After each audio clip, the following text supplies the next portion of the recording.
Hello and a very warm welcome to a brand new edition of World Panorama with me, Frank Rausan Pereira on Rajya Sabha television. Over the next half an hour, we'll bring you a roundup of all the significant events that have happened around the world this week. But first, a look at the headlines. Vice President leaves on a week-long three-nation tour to Guatemala, Peru and Panama.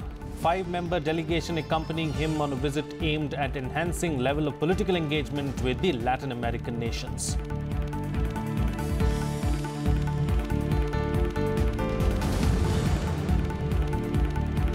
UN Security Council delegation visits Myanmar's Rakhine state, urges Myanmar to end military operations and grant full citizenship to Rohingya Muslims. Refugees in Bangladesh narrate their experiences.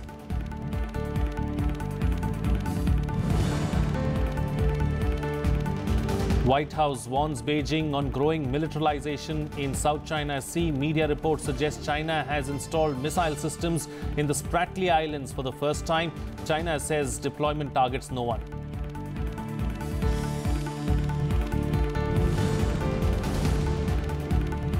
World Health Organization study reveals air pollution kills 7 million people each year. WHO calls for quick change to deal with the problem. 14 of the world's 20 most polluted cities in India.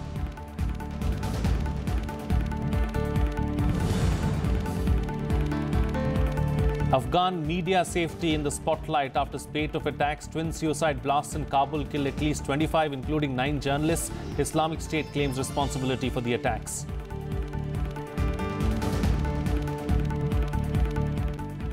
Well, let's begin with our top focus on the program this week. Vice President M Venkaiah Naidu is on a three-nation visit to the Latin American countries of Guatemala, Panama and Peru. This is the Vice President's first foreign visit after assuming office.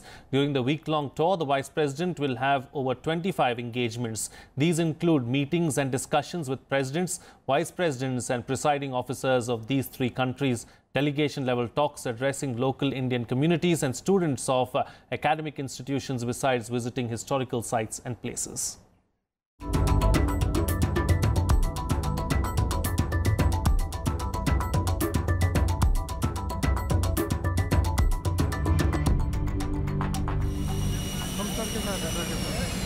The Vice President will first travel to Guatemala on May 6 in what would be the highest level visit from either side. The visit would focus on various areas of mutual cooperation such as protection of wildlife, human resource and training, and information technology, among others. India has negative trade balance with Guatemala. As far as Guatemala is concerned, they'll be looking at cooperation in training institutes, collaboration there, or in protection and preservation of wildlife. Those are two new areas of interest as far as Guatemala is concerned. The Vice President will then reach Panama on May 7th for the second leg of his visit. Panama was the first Central American nation to establish diplomatic relations with India in 1962. India looks at Panama as a link to Central and Latin American countries, as it is a major logistics and financial hub and is known as the Singapore of the region. Panama has the highest presence of Indian diaspora of 15,000. Agriculture, education and economic cooperation will be the key focus areas during the Vice President's discussions with the leadership there. Because Panama is an important hub for logistics, for shipping, for financing and banking, I think those would be other areas where we would be holding discussions. The third and the final leg of the Vice President's visit will be to Peru. Talks with the leadership there will cover the entire spectrum of bilateral relations, including trade, commerce, investment, IT, medicine, space, defense and culture. India-Peru bilateral trade of about $3 billion is the highest among these three countries. Peru has become the founding member of the International Solar Alliance, in the formation of which India has played a lead role. Peru is an important, country for mining. It is perhaps one of the largest countries for silver, copper, gold, etc. So we will certainly be looking at areas of cooperation in the mining sector, in Ayurveda, in medicinal plants. The Vice President is leading a 5-member delegation on his first overseas tour. Akhilesh Suman's report for Rajya Sabha TV. Well, joining me for a chat to talk about this is former diplomat Niraj Srivastava. Ambassador, thank you and welcome to Rajya Sabha television. You know, this Vice President's first visit abroad, is there a reason why the Latin American countries have been chosen as his first visit abroad? You know, the first visit of a high-level dignitary abroad is always considered to be of special significance. So, the first signal that goes out of this visit is that India considers Latin American countries extremely important. You know, the geographical distance between India and these countries is quite large. Right. And for that reason, I think, you know, after our independence, the level of our and frequency of our engagements with these countries was not very high. But in the last several years, India has given a high priority to relations with these countries, both in terms of political interaction and in terms of economic and commercial interaction. So the message going out from this visit is that to these three countries, is Guatemala, Panama and Peru, is that we consider India's relations with you very important. Sure. What is it that India will expect from these three Latin American countries? How can we, you know, propel ties? On the political side, they will have a better understanding of India's concerns. For example, regarding terrorism. For example, regarding illegal transfers of wealth, you know, Panama Papers has been in the news. So on the political side, it will be to seek a more better political understanding of each other's concerns. And we must not forget that all countries have one vote in the United Nations. So the vote of Panama is as important to us as the vote of any other country, you know, big or small. Right. That's one thing. But I think if you look at the official statements given by the External Affairs Ministry, they have said clearly that we will be seeking a higher level of interaction in economic and commercial matters. Indeed. Increased trade, increased investments between the two countries. The figures are very dismal at the moment. Yes, they are. But this is exactly why visits like this need to be made, because high-level visits help to focus attention on priority areas. So we need better commercial and economic integration, interaction with these countries. Plus, there are specific sectors which were mentioned by the Secretary in the Ministry of External Affairs. For each country, you know, these sectors are specific. Indeed. So we will be aiming to see how, you know, interaction can be increased between the two sides in these sectors. Sure. That having been said, China has been increasing its presence in Latin America, Central America, and that particular region. Is that also playing on our minds? Well, I wouldn't call it a China-specific kind of a visit. Every country has the right to, you know, to improve its relations with other countries. But yes, I mean, we are a big country also. China is a big country and so are we. So it is in our interest not to neglect those parts of the world which are far away from each other. Sure. Because there's lots to gain at the end of the day. There is lots to gain. You know, like many of these countries are important exporters of minerals and commodities. Sure. Peru has, you know, is a major exporter of minerals and commodities. Indeed. And Panama has an Indian diaspora of about 15,000. Sure. Most of them are descendants of the people who went there at the time of Panama Canal and railways. Sure. So all these interests, you know, have to be kept in mind. Indeed. There are quite a few common interests that need to be taken into consideration is what you're suggesting. We'll have to leave it at that. Ambassador, thank you so much for joining us on the program and putting things into perspective for us. Moving on now. A UN Security Council delegation on Tuesday visited Myanmar's Rakhine state, where hundreds of thousands of Rohingya Muslims have fled military-led violence, and urged the government to improve the security conditions for the return of the refugees. State television showed the envoys touring the border area Traveling by helicopter, they visited 2 villages, 1 transit center and 1 reception camp where refugees who return will initially be housed. They also met with members of different groups affected by the violence. Here's a detailed report.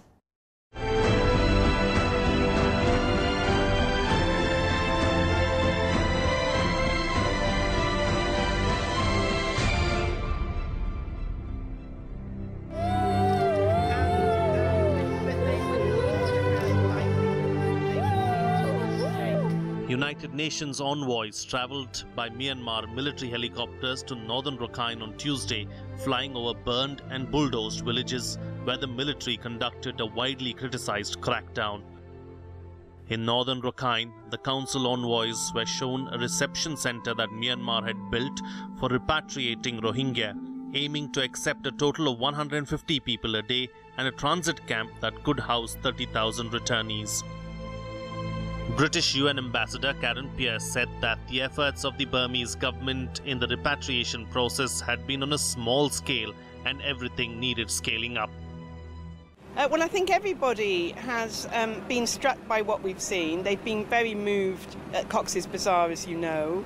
I think today everybody has brought home to them the scale of the challenge, because the efforts we have seen from the Burmese have been pretty small scale. You know, getting back 300 refugees a day at best, when there were 1 million who need to return home. So it's very clear that everything needs scaling up. The envoys arrived in Myanmar on Monday after visiting refugee camps on the Bangladesh side of the border and meeting government leaders in Dhaka. In Myanmar, they met separately with government leader Aung San Suu Kyi and Min Aung Hlaing. Well, I'm overwhelmed by the information. That's really very touchy, especially this refugee situation. And of course, the first priority is to do something to help them. So humanitarian thing would be the most important one, and we shouldn't lose time here. Over the weekend, several Rohingya refugees met the UNSC members during their visit to the camps in Cox's Bazar, Bangladesh. One of them was 12-year-old Zora Begum. She and hundreds of thousands of Rohingya Muslims had fled a military crackdown in Rakhine state, which was launched after Rohingya insurgents attacked security posts last August. In her meeting with the UNSC envoys, whose main objective was to see the aftermath of the military operation in Rakhine, she and the other refugees told them of their experiences. The military came to our village and burned our houses. They entered the village and fired guns continuously and asked villagers to come out. All the villagers came out and then they set fire to the houses. The military seized the entire village. After surrounding the villagers, they separated the men and killed them. Then they selected some beautiful women, raped them and burned their houses. Zora, along with her brother Khairul Amin, are the only survivors of a 16-member family. They now live with their aunt and uncle in Balukhali camp. They snatched away children from the laps of women, killed and threw them into a canal. Later, when I was running away, they shot me on my upper thigh and I jumped into the canal. I was injured by a bullet and I was floating in the water when a man rescued me.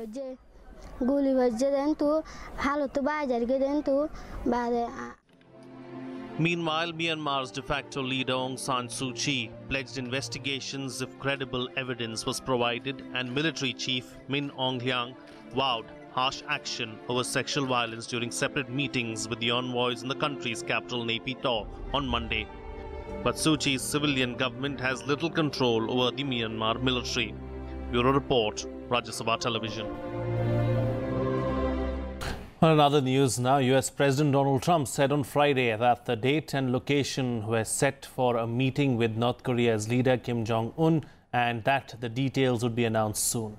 The White House has said that the historic summit with the Asian leader could take place this month as long as North Korea made certain concessions. Media reports say that ahead of the summit, North Korea would release 3 Americans held as prisoners. Meanwhile, South Korea has stepped up US talks ahead of the looming summit. US President Donald Trump will host his South Korean counterpart Moon Jae-in at the White House on May 22nd. During the meeting, Moon would brief Trump on his recent summit meeting with North Korean leader Kim Jong-un.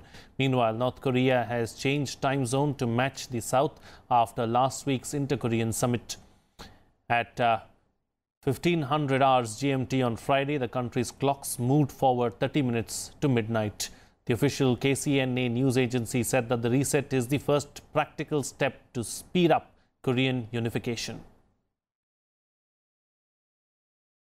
We're having very substantive talks with North Korea, and a lot of things have already happened with respect to the hostages, and I think you're going to see very good things. As I said yesterday, stay tuned. I think you're going to be seeing very, very good things. And also, the trip is being scheduled. We now have a date, and we have a location. We'll be announcing it soon. Meanwhile, the White House warned China on growing militarization in the South China Sea. The White House told Beijing on Thursday that there will be consequences for its growing militarization in the South China Sea. The warning came following reports of missiles being deployed to 3 of the country's outposts in the disputed region. Defending its move, China's foreign ministry said that it has indisputable sovereignty over the area, including the Spratly Islands and its affiliated islands. Virtually confirming the deployment of the missile, Chinese foreign ministry said that the relevant deployment is not directed against any country and is meant to uphold the sovereignty and territorial integrity of China. We're well aware of China's militarization of the South China Sea. We've raised concerns directly with the Chinese about this, and there will be near-term and long-term consequences, and we'll certainly keep you up to date. Well, from US-China tensions to other news, now 9 out of every 10 people on the planet breathe air that contains high levels of pollutants and kills 7 million people each year, according to a new study from the World Health Organization. The study is an analysis of what the WHO says is the world's most comprehensive database on ambient air pollution. The organization collected the data from more than 4,300 cities and 108 countries. Here's a report.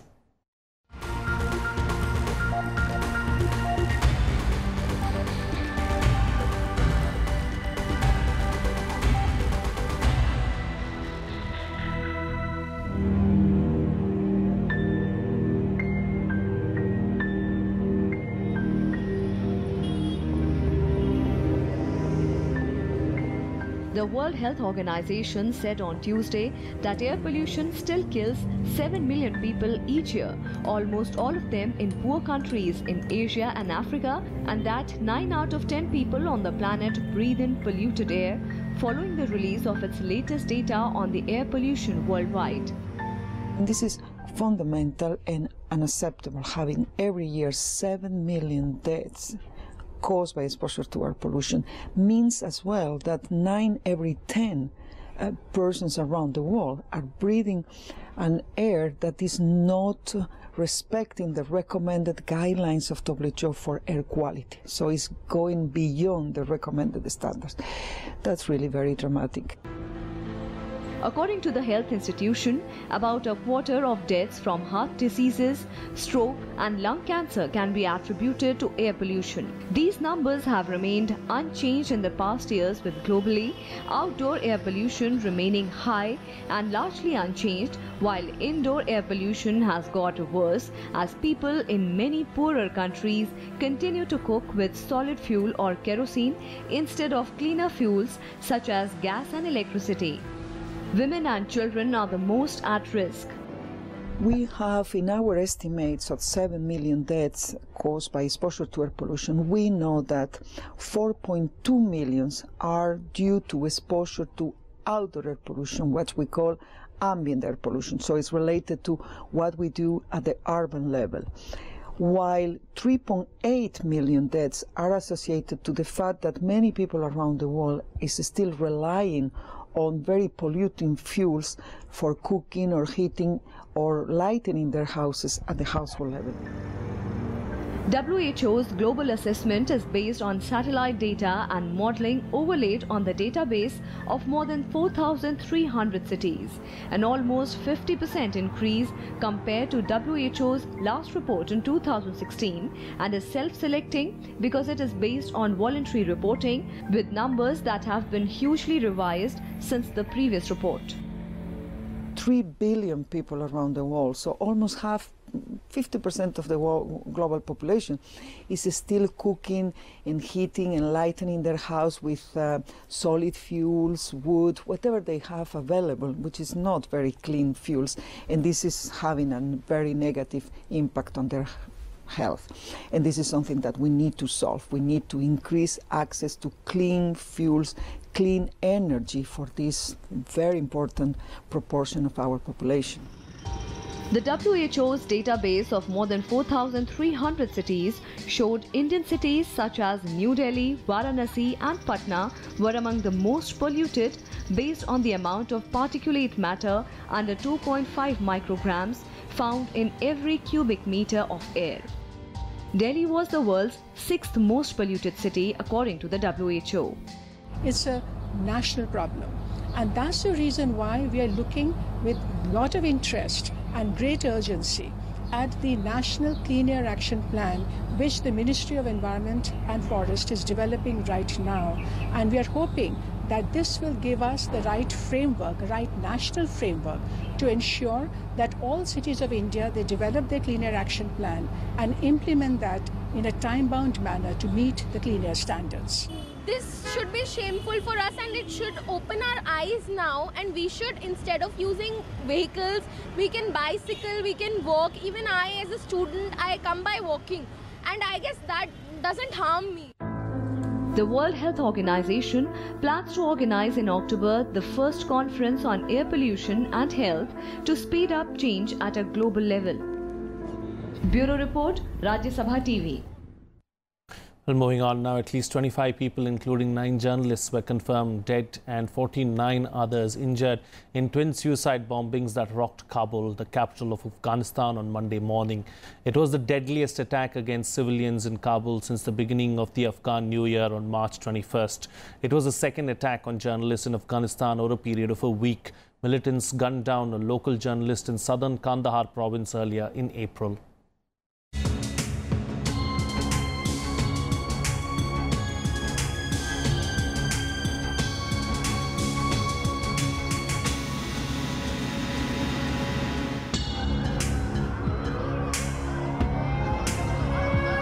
Twin blasts in the Afghan capital Kabul killed at least 25 people on Monday, including journalists who had arrived to report on the first explosion and who were apparently targeted by a suicide bomber. It was the deadliest attack against civilians in Kabul since the beginning of the Afghan New Year on March 21st. Police spokesman Hashmat Stanikzai said a suicide bomber riding an explosive-borne motorbike detonated the device in Shash Darak locality, where many embassies are located, killing himself and others. The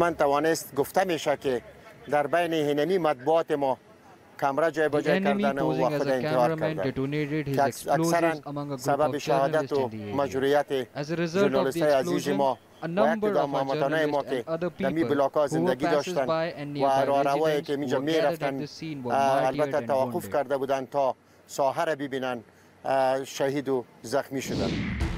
Following the first explosion, many people, including journalists, rushed to the site.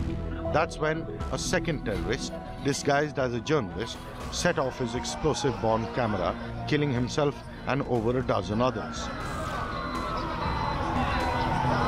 The first blast occurred at around 8 local time, and the second one followed within a span of 30 minutes, according to officials and eyewitnesses. I was in the area when an explosion occurred and I got injured. The Afghan Journalist Safety Committee AFJSC said 9 journalists were killed in Kabul, the first toll for media workers in a single attack in the country. The journalists included a female correspondent and are all Afghan nationals. They were killed in the second blast as they waited by a security cordon, several hundred meters away from the site of the first one. I was about 10 meters away from the site of the first explosion trying to enter the site when the second blast happened. It was very powerful, and when I was finally at the site, I found many of my fellow reporters lying on the ground, some of them dead already. Islamic State claimed responsibility for the 2 blasts in the capital, which police said seriously wounded 49 others.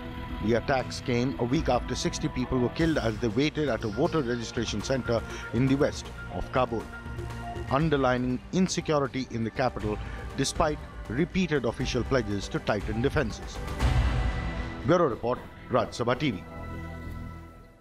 Well, let's now take a look at some news and updates from the world of sports in SportsBeat.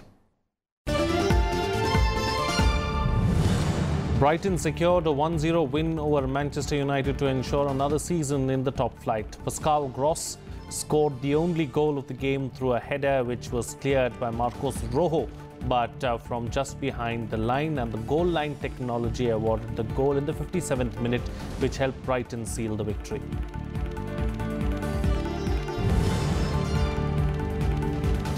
Arsenal were beaten 2-1 on aggregate by Atletico Madrid in the Europa League semi-final, with the score of 1-1 from the first leg. Former Chelsea striker Diego Costa returned to the Atletico side and scored the goal on the brink of half-time, which ended Arsenal's European hopes. Two-time champions Atletico will now face Marseille in their third Europa League final on the 16th of May, while Arsenal will miss out on Champions League football for the second straight season.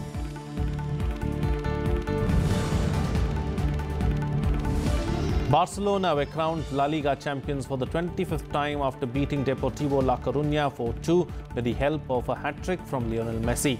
Barca only needed a draw to clinch the title and complete an 8th domestic double after winning the Kings Cup, and they marched into a 2-0 lead with goals from Philippe Coutinho and top scorer Messi in the first half. Deportivo striker Lucas Perez pulled one back for Deportivo 5 minutes before half-time, and midfielder Emre Kolak levelled for Deportivo on the 64th minute. But 2 back-to-back goals from Messi in the 82nd and 85th minute sealed the victory for Barca.